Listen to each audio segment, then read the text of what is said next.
Ki khubor ka Batesi TV. Ka umdi basnyam bak penjasliang. Rupa Premium Meghalaya.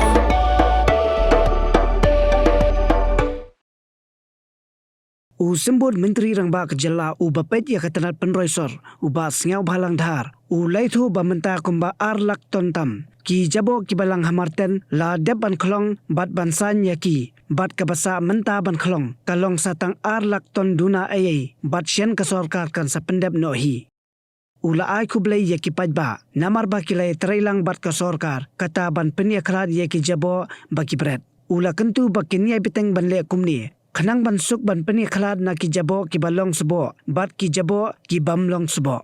For the last 1 year it was more than 3-4 lakh, so now more than 2 lakh have been recycled already. So maybe still 1.8, 1.7 lakh still there. So hopefully in a short span of time we'll be able to take that off.